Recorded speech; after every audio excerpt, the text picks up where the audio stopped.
I'm the best in the world. What I'd like to have right now.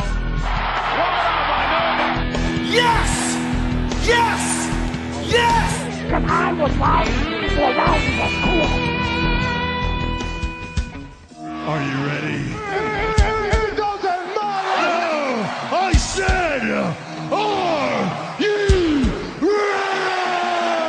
I'm a sexy beast, baby! I was up all night. And I'm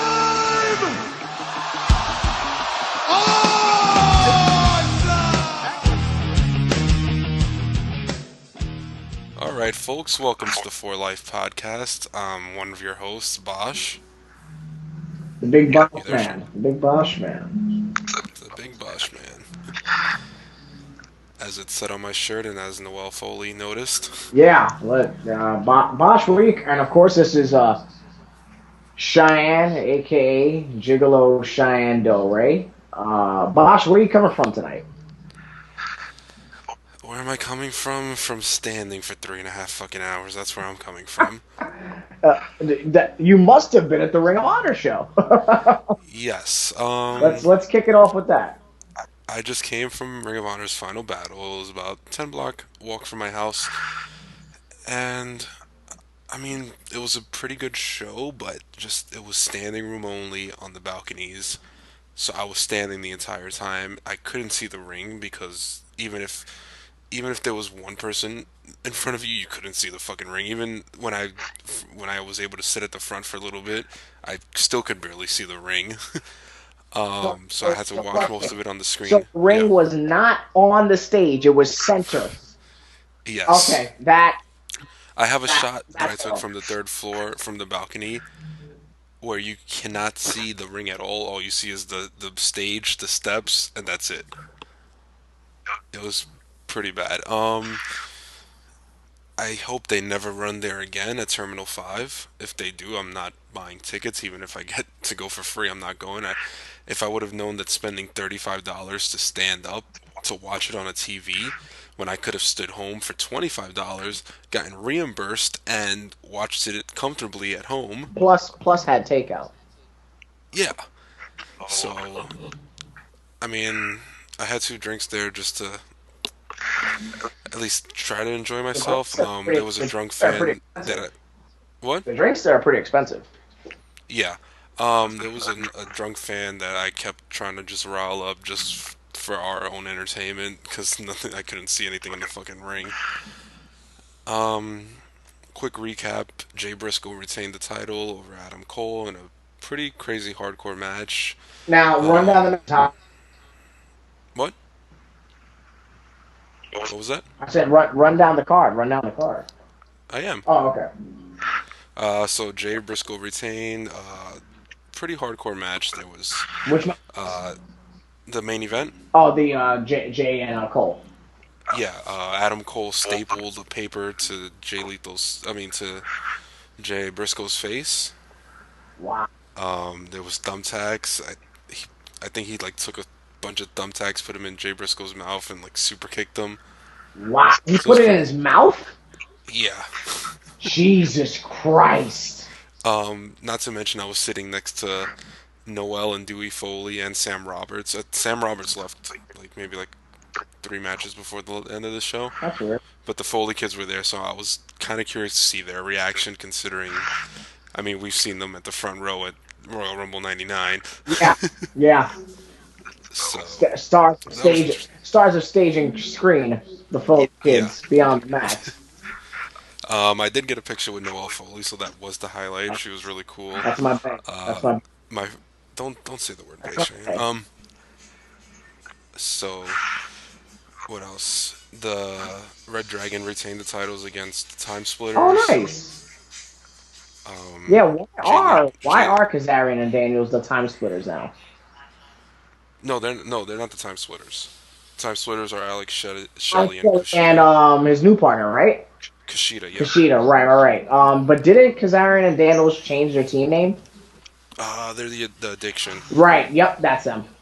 They were in a 6-man tag against it was them and Caprice Coleman. No, it was them. and Cedric Alexander against ACH and the Young Bucks. That was a pretty good match. Spot Fest. Okay. Jay Lethal beat Matt Sydal for the TV Oh, title what? to retain. Jay Lethal dedicated his match to Mike Morgan Jr. tonight. Oh, that's awesome. Yeah. So, yeah, because he came from Ace. Yeah. What else was there? Moose beat R.D. Evans. This big guy Hanson, who looks like one of the Highlanders, won a four-way match. Okay. No surprises on this card, right? No. No. Michael Elgin beat Tommaso Ciampa. Really? How was that? It was alright. Okay. Like the last 3 or 4 matches were pretty good. The 6-man was good. The tag title match was good. The TV title match was good, and the main event was good. Okay. But it was just hard to enjoy. Right. Because of the situation. And I love Ring of Honor. I've been a fan of theirs for over a decade, so I really hope that, just for their sake, because prior to the show, you know how they like to like hype the crowd up, and they asked, how does everybody like the new place, and everybody booed it. And we started chanting Hammerstein, and I mean, to their credit, they quickly asked, "Oh, what do you think of Ring of Honor Wrestling? How are the streamers going to look coming from the third balcony?" Yeah, well, also bear in mind that, you know, the rank for Hammerstein has gone up tremendously in the last year. Yeah. So they probably that's what I wanted to heard. do a New York show before the end of the calendar year. They got a venue. They were able to run out of Terminal 5. You know, I mean, I just feel like a lot of people were unhappy, and I feel like we're not, like, people aren't going to buy seats again, and like, because I know my friends that I went with, they said that Field of Honor wasn't great either. well, I mean, honestly, if they're smart, they're not going to run there again. I would hope. Yeah, I think they got the hint. They're not going to run there again. Yeah. Yeah, because my friend Frankie said that the place is good for. He's been there for concerts. It's like an ideal venue for Hey, concerts. the concerts. On last week's show, I imagine them wrestling on the stage to better accommodate people. The setup, it seems like they had tonight, was just ludicrous. It's terrible. It was like, I've never been so upset at a show. I don't know. I mean, I just feel like if I would have known that's what I was going into, I wouldn't have wasted my time or my money. Agreed. You know, I mean, and it's nothing against the Ring of Honor product. I'm sure that was probably their only choice, or one of the, you know. So it's like, I don't want to take it out on the promotion itself, because I'm a huge supporter of their promotion, and I've been to a lot of their shows. Yeah, and you've been a very loyal supporter, and you consider them as competition, because not everybody does. Yeah. So, I mean, hopefully the next show in New York will not be there, so that I can go.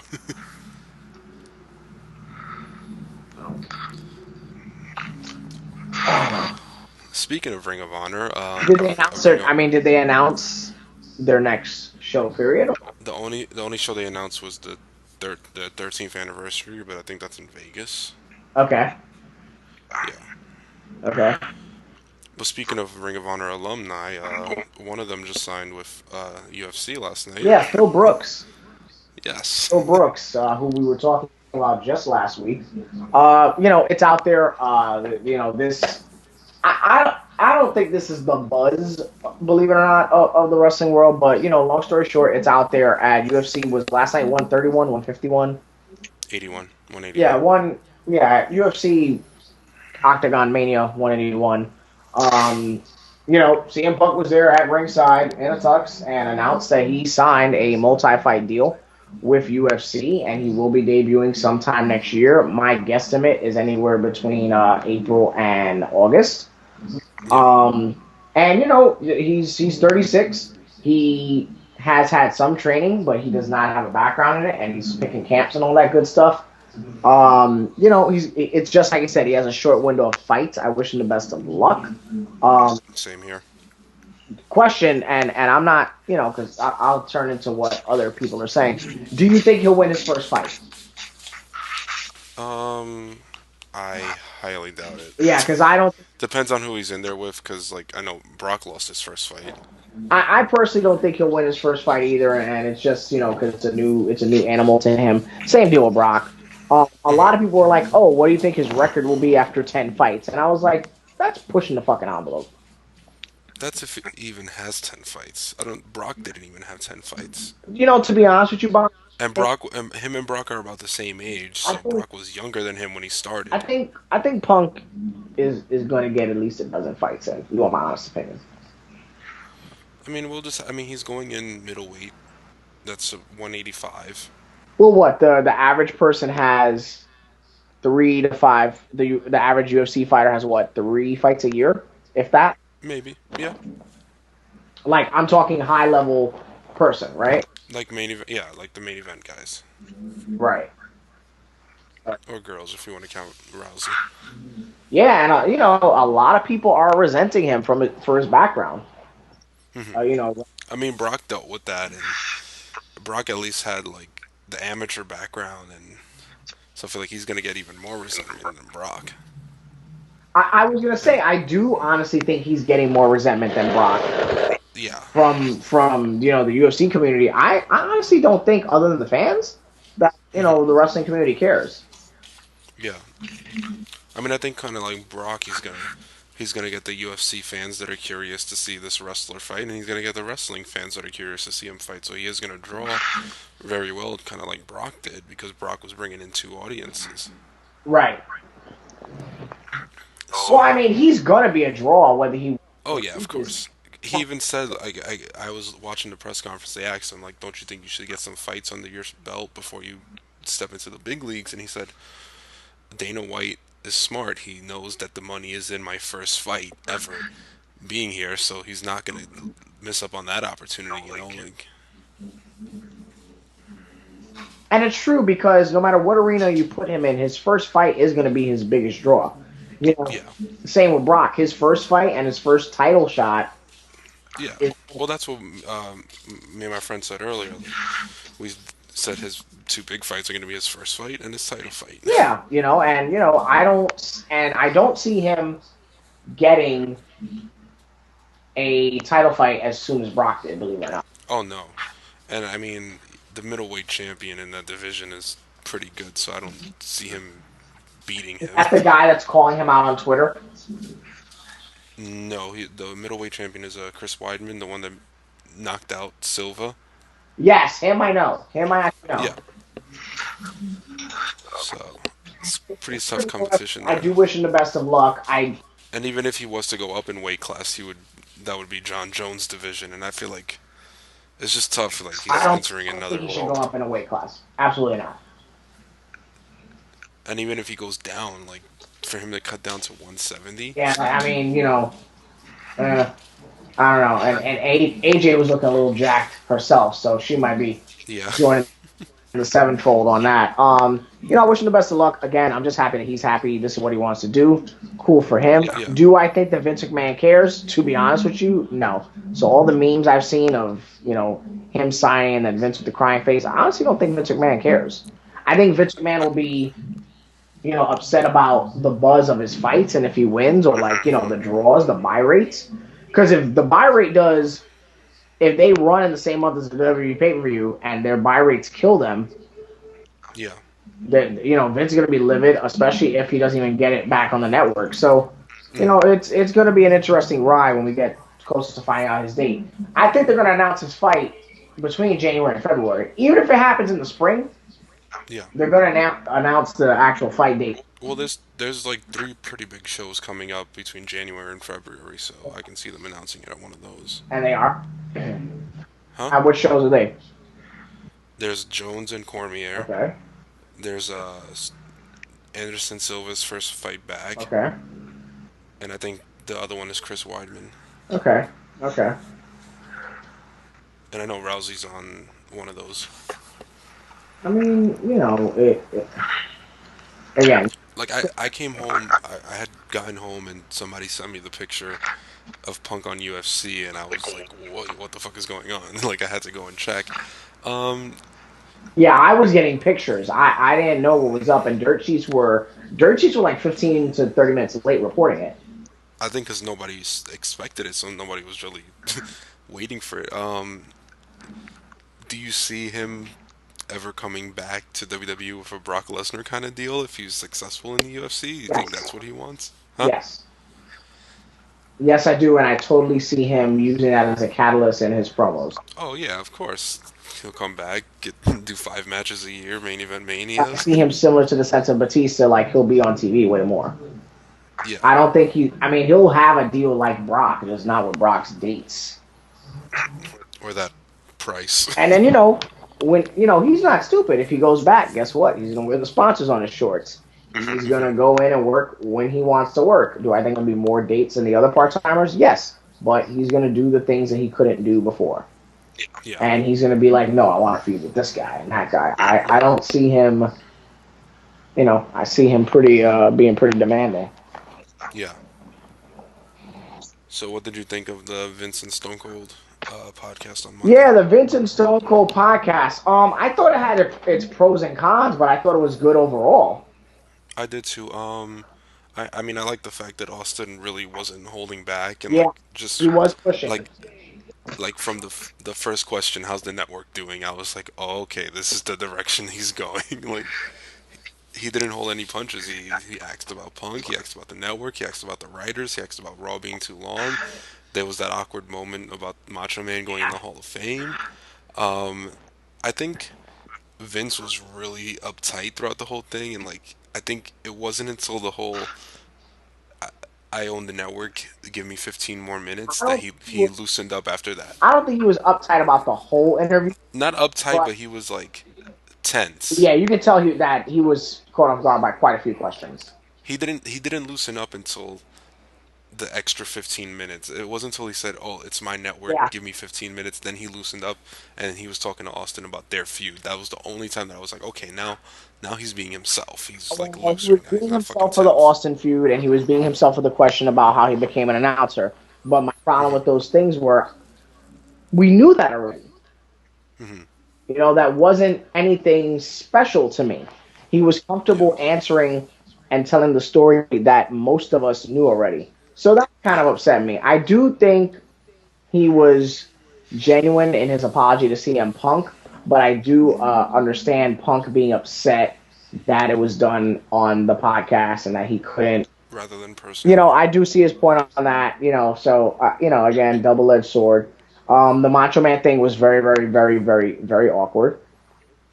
The Jim Ross thing was not awkward, but I do think he mixed up the incident at the Staples Center with the WrestleMania Symposium when Jim Ross left Talent Relations. That's what it seemed like to me. But, there was that. The issue with the streak, he defended his point well. Yeah. But he kind of also blew out of that scenario also, I felt like. I mean, I got more than I expected out of it, so Really, I'm and I not think- complaining. I think it's something that should keep on going. I think Austin's podcast will only benefit from Even if it's like a monthly or even quarterly thing. yeah. Yeah. I enjoyed it, quite frankly.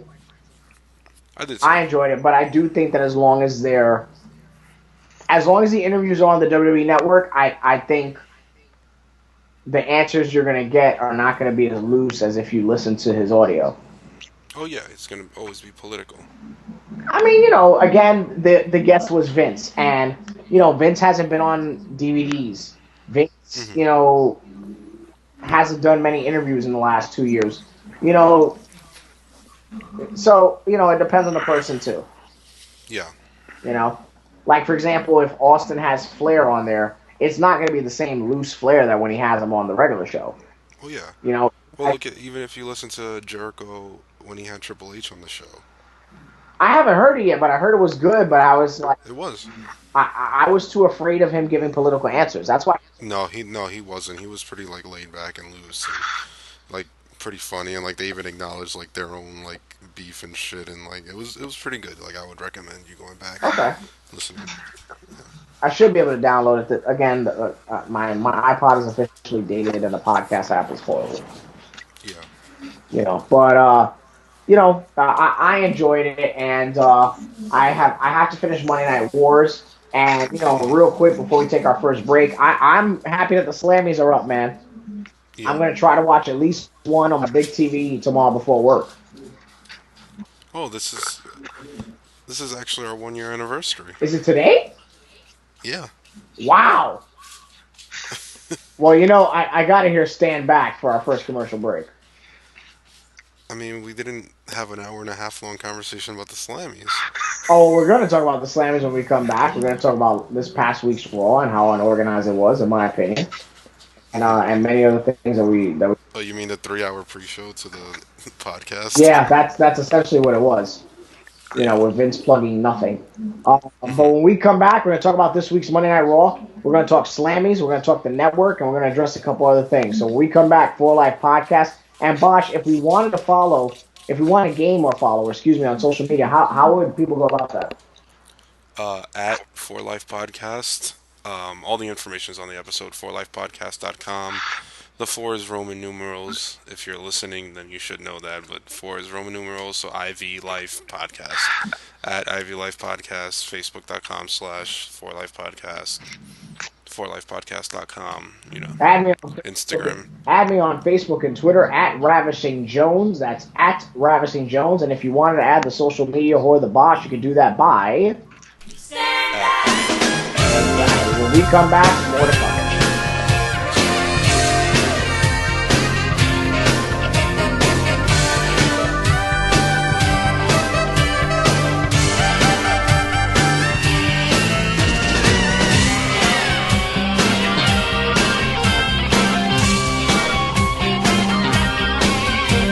When I was just a boy, everybody told me what I should do and who I should be.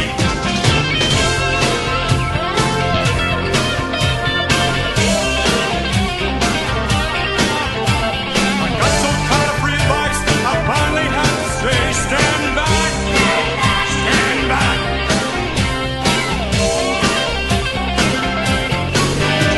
They never understood the kind of man I am. I do my own thinking, got a lot of big plans. Stand back, stand back. For all of you who wanna bring me down, I have you. Stand in my way, I'll promise you'll lose. Stand back.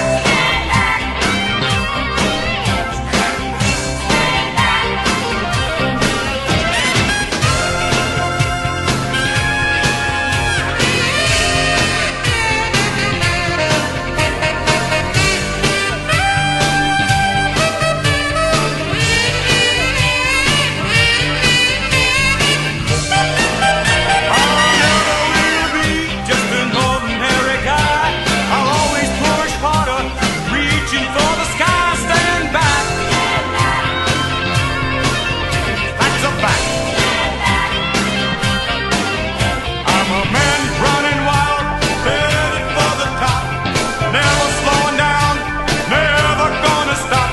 But along the way you're gonna see a lot of men drop.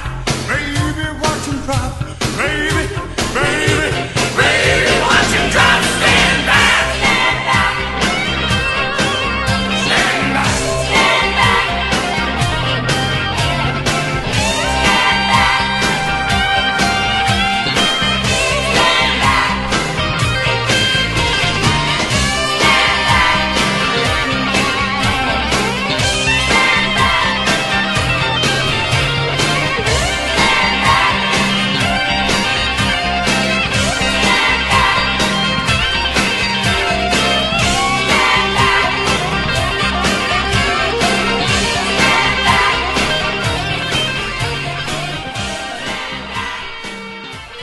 Alright, folks, we're back. I guess we're gonna discuss the Slammy Awards coming up, or Raw, or... Let's start with this past week's Raw, because Okay. I just want to bang that out. I thought this week's Raw was horrible. I thought so too. I thought it was horrible, and I thought it was the most unorganized, overdrawn opening to a Raw I've seen in a long, long time. Yeah. It just went, everything about it went on for too long. I mean, My- we had to hype up tables, ladders, chairs, Oh and my stairs. God, this thing now, Jesus. And they changed the logo, it's an official thing. I only see that being for this year. Yeah, I would hope so. I only see that being for this year, though. I have to admit that about them. I think this is just a trial. I mean, I don't know what a stair match is. I'm guessing it's like the infamous chair match. I don't see Jake Fury involved, so I'm not sure. So, and do you have the categories for the Slammies? No, but I can pull them up. All right. I can pull them up. I know that top of my head as I'm pulling them up. I know there's Superstar of the Year, Match of the Year, LOL Moment of the Year, Diva of the Year, Social Media Champion. Yeah. There is what else is there? The Best Guest Star, Guest Host thing. There's a couple of things that are on there. Slammy Awards. Did they announce any nominees? I saw the tag team Nominees and all the stars. awards all the nominees are out and all the awards are out, and they will in fact be giving out Slammies during the pre-show. Sure, yeah. Let's see, Slammy, where is it? Full list of Slammy Awards nominees. Let's see. Okay, Match of the Year: The Shield versus Evolution. These are the nominees, of course. John Cena. Can we get a drum roll? Thank you. There's a drum roll. Match of the Year. These are to be revealed on Raw. The Shield versus Evolution. Extreme Rules. Cena versus Bray Wyatt at Payback. Last Man Standing. Cena versus Team Authority. Survivor Series. Daniel Bryan versus Batista versus Orton at Mania 30.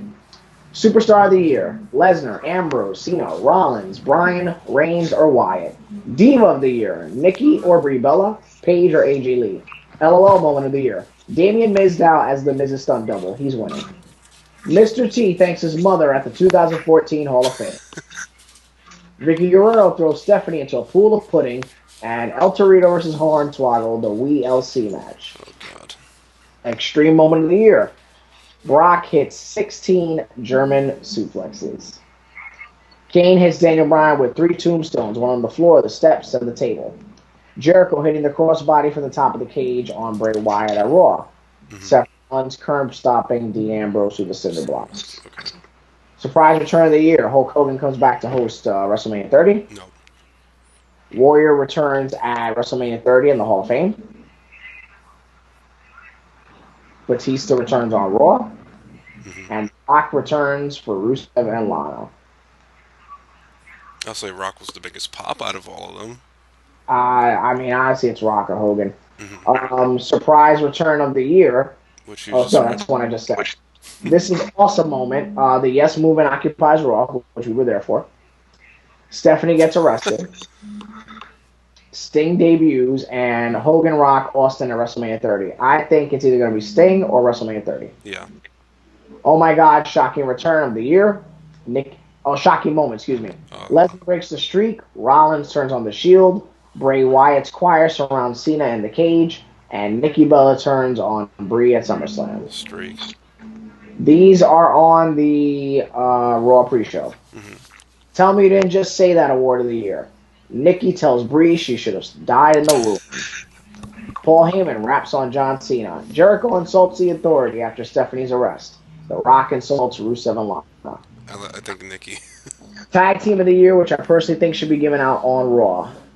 Golden Stardust, the Usos, the Matadors, Slater Gator, and Miz and Sal. Breakout Star: Rollins, Ambrose, Reigns, Paige, Lana. I say Reigns wins and comes out on the pre-show. Okay.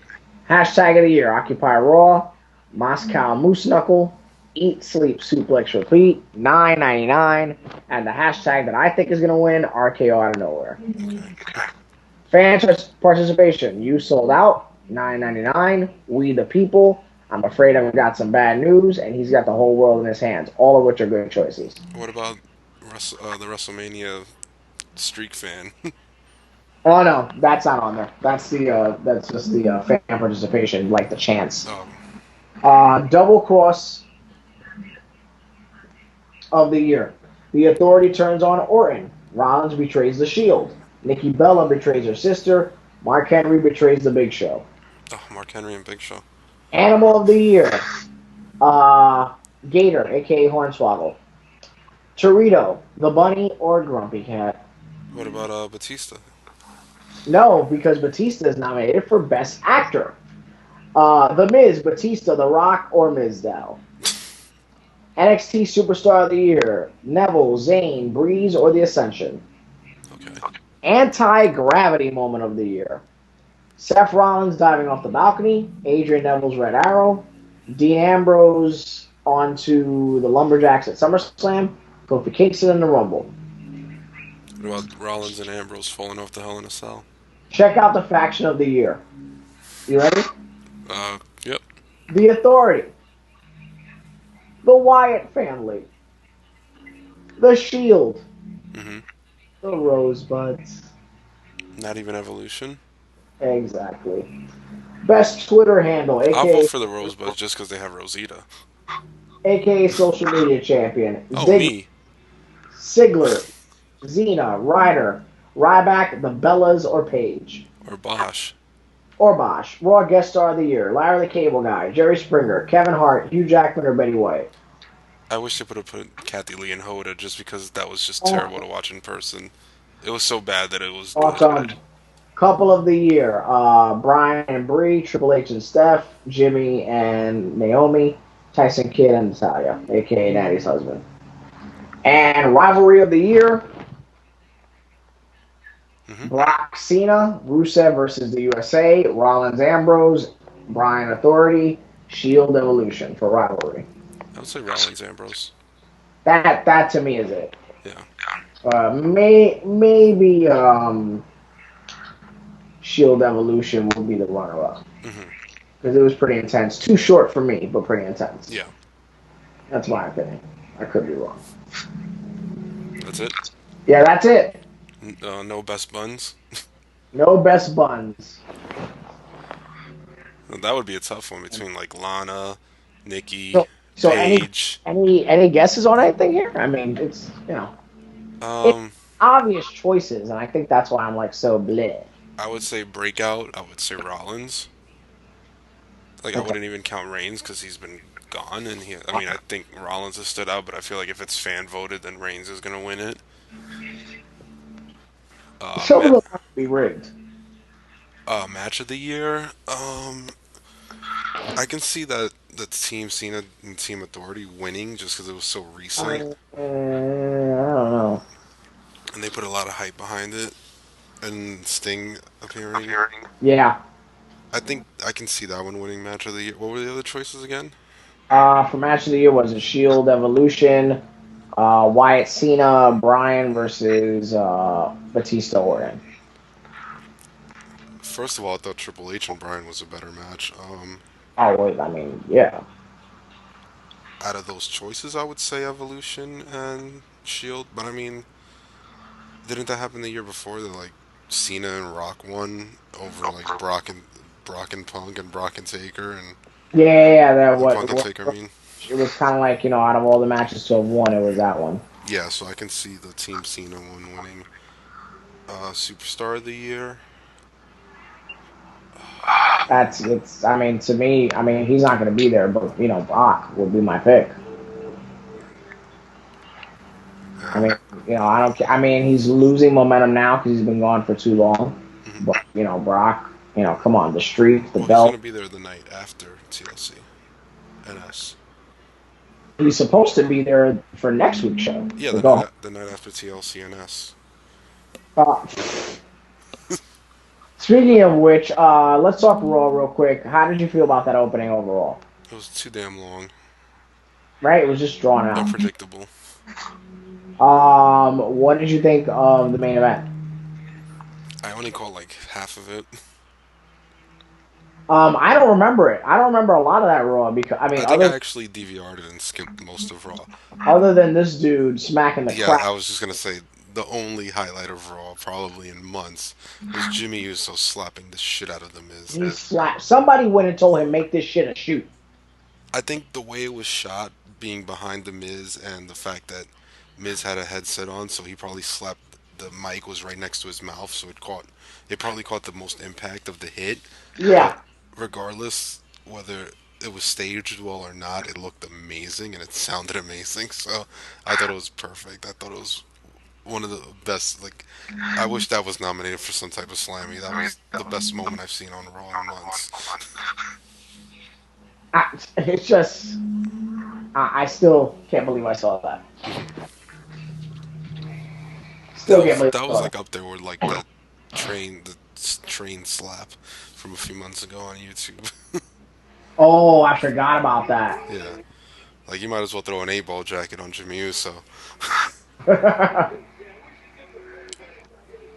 But yeah, I wasn't too crazy about the Raw overall. It's just too damn long. I think it's great that the Slammies are up, and I hope they don't go away. Yeah, I mean they've added a bunch of the Slammies to the network. I was watching '94, but it was an And episode of they also have a lot of highlights too. yeah. But they have the '87 Slammies and they have '94. But '94 was just an episode of WWF Mania with Todd Pettengill just Yeah. announcing winners, and they would cut to like random matches like Taker and Brawler. So I saw like 10 minutes of it, and I was like, I can't watch this. Like I'm a mark for that era, but I couldn't sit through that.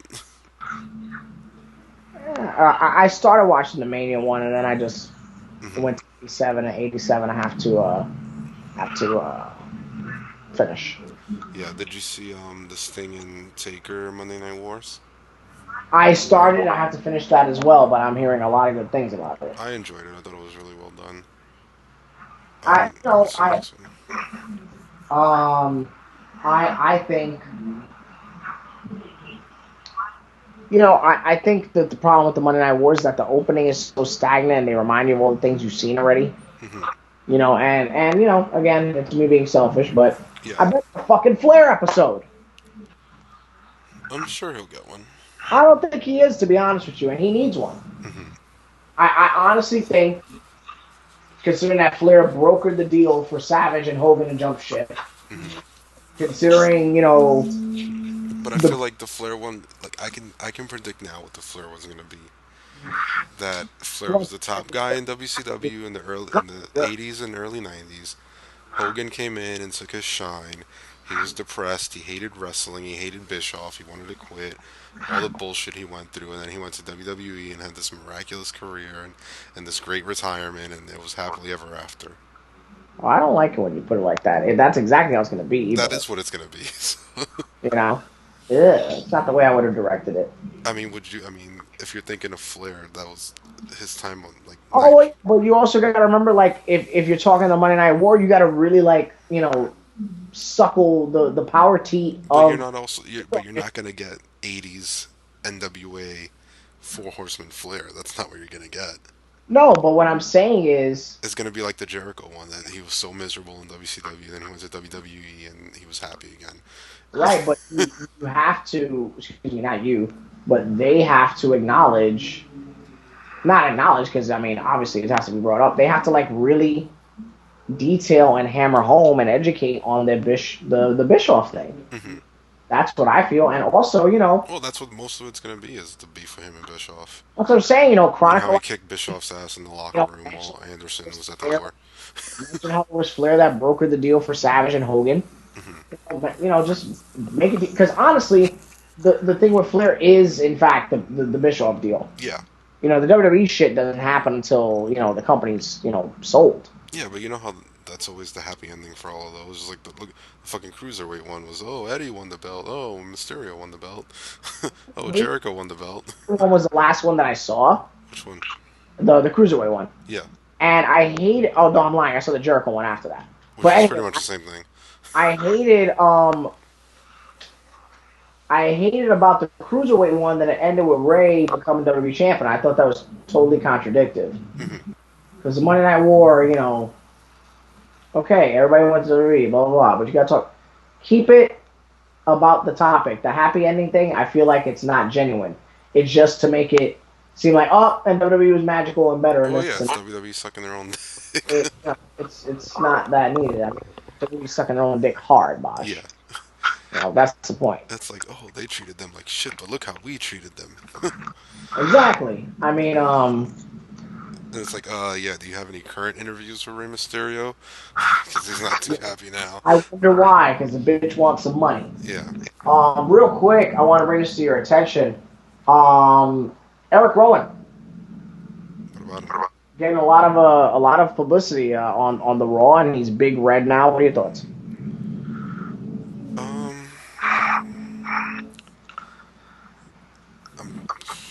crazy about him, but I guess you can market the sheet mask. I think they're just trying to market him more than anything else. And I'm curious for I'm guessing the sheet mask is a lot more marketable than Luke Harper. he's getting no. Luke Harper is very very marketable. WWE just really doesn't know what to do with him. But I you can think sell the sheet mask to kids. There's nothing like Luke Harper is like he's good for us, but I don't know. I'm just happy that in the case of Rowan, he's gotten way better in the ring. Yeah. Because there was a time where I would just be there like, whoa, this guy, what? That type of deal. Yeah. I enjoy him, and even though he apparently makes wine and has a high IQ and loves the Rubik's Cube and all types of crazy shit, Yeah. they basically made him the most interesting man in the world. I'm just saying. Somehow he's the most over one in the Wyatts. Oh well, yeah. I mean, other than Bray, I mean, I thought he. I mean, Bray's not even over. Well, because they never want him to win or lose or anything. He's just there. He's just Bray. He's almost back to being Husky Harris. Get over it. He's gonna get his shit together. Well, WWE has to get their shit together. Yeah, they have to get their shit together with a lot of things. Sub. Oh, I mean, I wasn't even thinking of that, but yeah. Yeah, okay. I'm sorry. If you want to throw that one out there, sure. That's what I'm saying on your behalf. Well, I just want to address the first part of sadness before we go into our next break. We're trying to be professional and space on our show. It's not that big. To me, it's a big deal. I'm really, really sad to report at a young age, 54, that Gigolo Jimmy Del Rey passed away. Yeah, I saw that earlier today. I was like, oh, God. Because I know you use that as your nickname on the show. I know you're a fan of his. And I was a fan of the team. yeah, and the dance. Huge fan of the team and the dance. And I just thought, when you look at him, he's not a template wrestler. He looks like your sleazy uncle. That was the gimmick. Exactly. But he was so good in the ring. Yeah. And if you haven't, it was a match I'd never seen before, but it's on the network, and that was where I saw it. If you have not seen him versus Shawn Michaels at Raw the night after In Your House, In Your House 2 Lumberjacks. I actually saw that a while ago. He was really, really good considering his build and all that stuff. Not to mention as a team, totally underrated as a team. Yeah. Number one. Number two, had great matches with Storm and Jericho when they first started. Yeah. And three, it was on YouTube, and when I went to watch it, they took it down. He had a mini rivalry with Tom Pritchard in ECW. Nice. So RIP to Gigolo Jimmy Del Rey. He seemed like a really nice guy. He had a good post-wrestling life. He had not construction. He had a flooring company. Oh, cool. I mean, I'm curious to check out Jim Cornette's podcast this week. See what. Yeah, that's right. Remind me to check that out. But definitely RIP to Gigolo Jimmy Del Rey, man. Mm-hmm. And believe it or not, me learning every day. I didn't know he was in WCW. I didn't know either until that article that I sent you. Yeah, I had no idea. But it's sad. Anytime a wrestler's sad, and that's a tag team that I just have vivid memories of. And I guess me being the diehard wrestling fan of my group for so many years, I always got looked at sideways whenever I brought up the Heavenly Bodies. And I mean, I think you bringing them up and mentioning them so much, it got me curious to go back and watch them because I hadn't seen them in 20 years. They were entertaining as hell. Yeah. And they were just great. I mean, it was one of those things I didn't think about, and then you always mentioning Jimmy Del Rey and the team, and I was like, all right, let me check out. Or I wouldn't fast forward if I saw their matches on an old Raw, Yeah, and I remember I would binge watch them sometimes on YouTube, man, before the network. Yeah. I felt like they were there and not there, and then plus with the Smoky Mountain partnership, there was a time period at the beginning where you never really saw them. Yeah. And then they became a pretty big deal. Why they never, when you really think about it that year, there's no reason why they weren't the tag team champions. Yeah. That year, even if you just put it on them. Mm-hmm. You know, and I thought they would have complemented, you know, Yokozuna and Crush very well. Yeah. You know, being all in Cornette stable and stuff like that. You know, it would have also been good with Vader. Yeah. You know, if they hung around a little bit later. Yeah.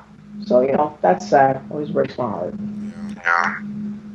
Yeah, always breaks my heart. And breaking news: on next week's episode, you will hear my full interview with the Native American, the undefeated, the legendary Tatanka. Bosch, I got to interview Tatanka. How did that one go? Or we have to wait till next week? Well, we'll have to wait next week, but I will say that he was very, very nice. Awesome. Tatanka did a signing at the Wrestling University in Queens. Again, as I mentioned, if you have not been to the store and you're in the tri-state area and you're a fan of wrestling, I haven't been there. you got to go. And if you collect memorabilia, you just got to go. It's great. It's run by Jack Sabbath. He's one of the nicest dudes I've met in the business. He's great. And Tatanka was super, super nice, super friendly, super humble, and, you know, in tremendous shape. And he was wrestling that night.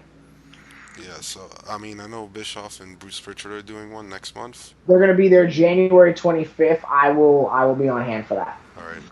I don't have any holiday parties before that, so I should be. I will be on hand. I'll be on hand for that. And next week, if you're there, Wrestling University in Queens on Francis Lewis Boulevard. Saturday, Howard Finkel. Sunday, the Hurricane. Mm-hmm. That's cool. And any update on when Haku will be there? Or they're gonna announce it. And Haku was scheduled to have a signing there too, but there was a car accident in his travels, and they had to get Well, him. he wasn't in the car accident, but there was a car accident in the area that he was in, and it blocked traffic. Right, and they had to get him right to Staten Island because he was actually booking that night, and a friend of mine was actually reffing his match. So Shady, I hate you. And no word yet on when he'll reschedule, but they are trying to have him before spring. Okay. And for January, Scott Hall and X-Pac will be there on, I think, January 15th. Mm-hmm. And the one that I'm waiting for, man, Ricky Steamboat, January 30th. Yeah, that one should be good. That's a big deal. That's a big deal, That's man. like back to back. We'll have Pritchard and Bischoff, and then Steamboat. Yeah. Then work your magic so we can get those guys interviewed. Well, you know, I got a couple things lined up, and I might be able to get us an interview with Gangrel. Oh yeah, he did like a 2-part on Piper's podcast. I want to do a 2-part on my podcast. You know, but I'm looking forward. We gotta get him to fucking shout out Kevin. What? Why? Because Kevin's a vampire. What? I don't even want to know. Kevin, Big Kevin? Yes. Yeah, I don't want to fucking know. Yeah, leave me out of that shit. Kevin's a vampire. Yeah. I'm not gonna let me not get sidetracked from the show, kids. When we come back, we're gonna read some fan mails, even if I have to make it up. And I just gotta pay tribute to my boy when we come back on For Life Podcast. All right.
Alright, everybody, we are back.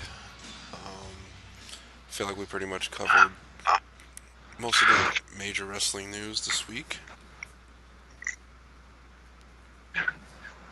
So, if Cheyenne would if you want to speak, and floor's yours, buddy.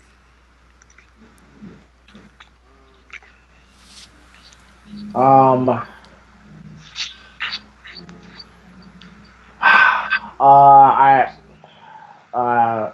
3 weeks ago, roughly. Well, first of all, for those of you who do not know, aside from being one half of the For Life podcast with my good buddy Bosch, I also work for Ace Pro Wrestling American Championship Entertainment, the number one indie promotion out of New Jersey, 10 years running. That has featured a litany of names coming through the promotion in the last 10 years, and also, to their credit, just saying, they are the guys who trained Jay Lethal, and they are the guys who trained AJ Lee. I've had the privilege of working there for about 7 or 8 months now, pretty much since I came back from New Orleans. Jamal Jackson got me back into the business and hooked me up with Mike Morgan, one of the most trusted names in the tri-state area for indie wrestling. And I became part of the talent roster and part of the Ace family. And in that family, I met Mike Morgan Jr., a.k.a. Michael Viruet. And about 3 weeks ago, coming home from the movies with their younger sister, and Mikey was with his younger brother Adrian, who's 10, and his younger sister Mylene, and a friend, and a driver struck Mikey and Adrian, and it left Adrian impaled on a fence, and it left Mikey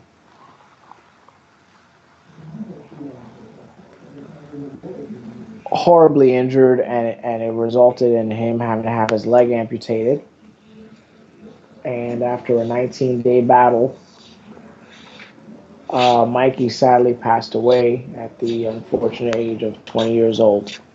For those of you who live in the tri-state area, you might have seen the story on the news for North Bergen, New Jersey, hit and run. And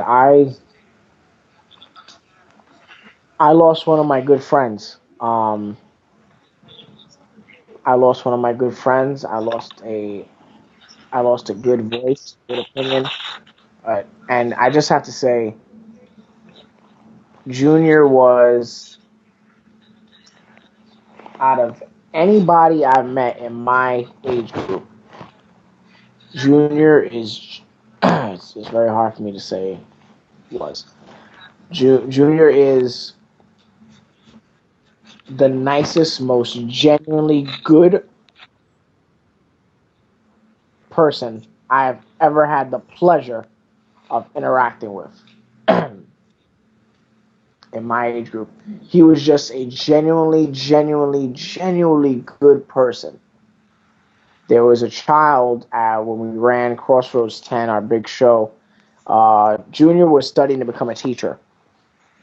And there was a child who was autistic and having a bit of a tantrum and having a hard time getting into his parents' car.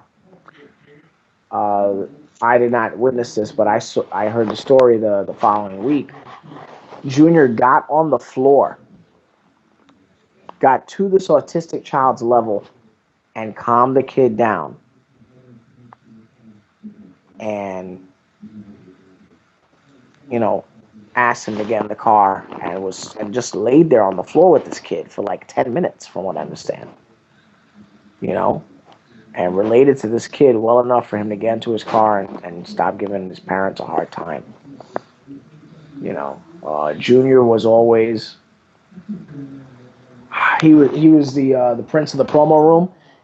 First of all, he did the video editing. He did the shooting for the shows. He was the prince of the promo room, and he would always be the guy to get the best feedback from, because he saw all the matches, because he shot the shows, and he was in there in the promo room with you. And if you thought you didn't have a great promo, he would encourage you and egg you on until you got it right, because he wanted you to get better. He wanted you to get that confidence, whether it was me, whether it was William Wyatt, whether it was the movement, whatever guy it was. Junior was the conscience, the backbone of Ace. He was loved. He is loved by everyone. And it's just unfortunate that sometimes in life the best people are the ones that you lose. And I lost him in the sense of that he's not here anymore, but I have him with me forever, as corny and cliche as that sounds. And I just want to take this time to send my regards to Mike Morgan Sr. and his wife Denise, and his oldest son Chris, and his younger daughters Mylene and Isabella, and to his family, and to the Ace Nation, and to those that knew Mikey as friends, and those who have donated. Again, please check out the GoFundMe page on our website to help donate to Mikey's medical bills, as long as his brother Adrian. And just to give you an update, his brother Adrian is doing much, much better. He's beginning rehab and all that stuff, and I had the privilege of seeing him on the day that Mikey passed, and he was in good spirits. He's still in a lot of pain, and him, just like the rest of his family, have a long way to go. But it was just good seeing him. It was good seeing him, and he was a good kid. He was a good kid. He was a good kid, I man. met him briefly those few minutes that I bumped into you at Raw, and he came across like really cool. Like, he took the picture of us, and I mean, oh my god, and that might be my best memory with him, because I was so adamant about him coming to the city, and I'm glad I got to experience yeah, all that excitement and and warmth. yeah. Like, I had when a I really good first memory with heard him, the man. news and I saw the picture, I remembered right away. I was like, that was the kid that I saw Cheyenne with at Raw.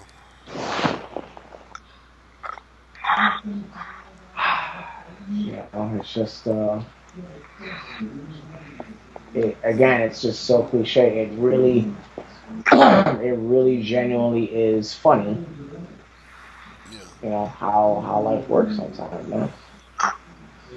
and it's crazy So because I have it's an anniversary of a death. There's a lot of similarities between the two, and I think that kind of hit me on Thursday when I found out. Just they yeah, yeah, pretty yeah. much the exact same age, same time of year, because the anniversary is coming up this coming Friday.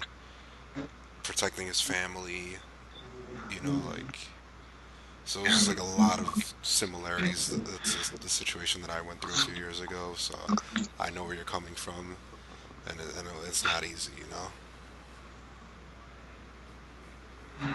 And Junior, Junior, prior to this unfortunate incident, always protected his Yeah, family, because he loved his family so much. There was nothing that he wouldn't do for them, and he did so much, and he is doing so much now, as he watches over his yeah, family and his dad, and all of us. As corny as all this stuff sounds, because I know some people just find it cliche, and I understand, but I just I wish my good friend, my brother, all the best where he is. And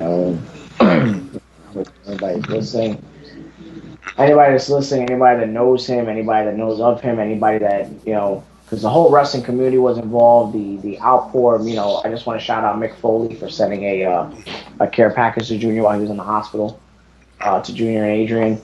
Um, just anybody that knew Junior knew he was a hero. He was one of those people that left such an indelible imprint.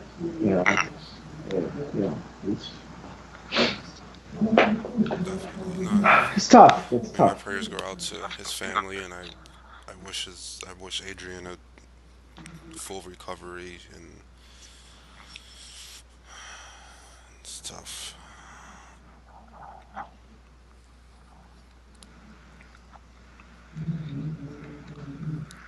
and there will be a they're gonna have a benefit in New Jersey. I will share that information via the For Life podcast page, and I'll have it up on on the website too.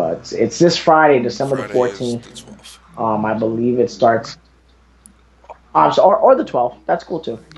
I believe it's this Friday, and I believe it starts at 7 p.m. Jamal posted it. Yeah. We'll share it on the For Life podcast page, and again, please donate to the GoFundMe page for Mikey and Adrian. Hashtag Mikey and Adrian. Hashtag Ace for Life. Yeah, so please, I won't be at Friday's event. I won't be at that, unfortunately, but I'll be at the other services that are happening this week and stuff. And I'm gonna make a Facebook statement, blog, tribute to my buddy. I'll probably have something up on the website, so stay tuned for that for next week's episode and this week on the page. And I wish my friend was here. So, Junior, if you're listening and proudly critiquing our editing skills, I just want to say that, man, do I love you. You were such a good kid. You were like a brother to me. I'm going to miss getting food with you, talking wrestling, driving your dad crazy. I'm just going to miss you, man. It's going to take me a while. But I'm going to miss you. Yeah, so I guess we'll sew this up now. Go ahead, boss. Do what you gotta do. I mean, forlifepodcast.com. You can also donate to the site there. Social medias For Life Podcast. Right? Social medias. Social media For Life Podcast, and you can catch me on Instagram and Twitter at Ravishing Jones. That's the same way it sounds. Ravishing Jones For Life Podcast. We'll see you guys next week for TLC and S. And as always, when you listen to your podcast, you listen to it for life. Be cool, guys.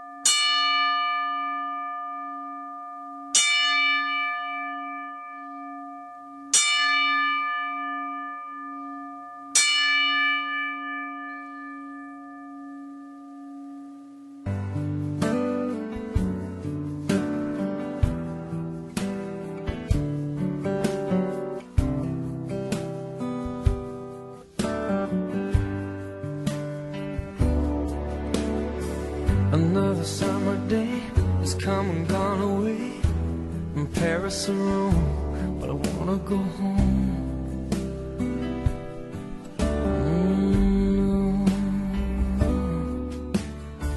Maybe surrounded by a million people, I still feel all alone. Just wanna go home.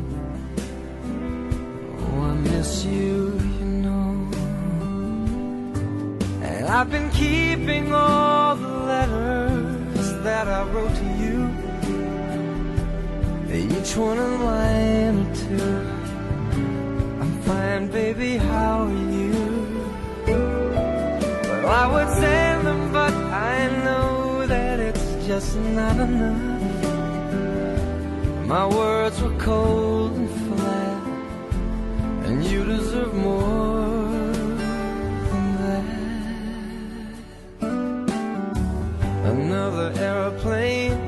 another sunny place. I'm lucky, I know, but I wanna go home. I got to go home. Let me go home.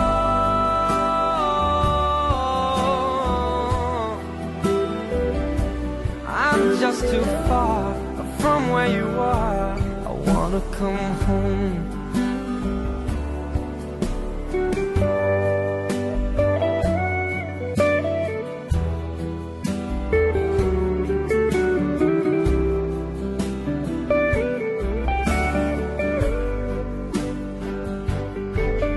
And I feel just like I'm living someone else's life.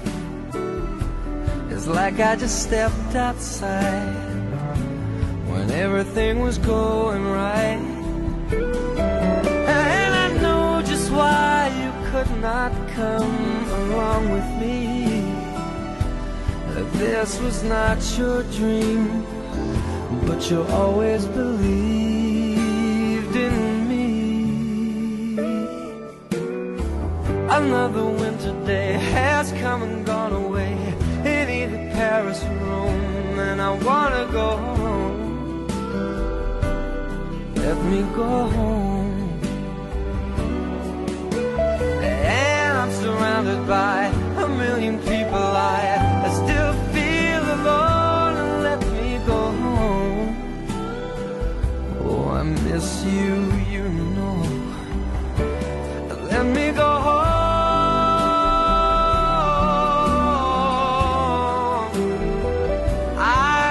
My run, baby, I'm done. I gotta go home. Let me go home.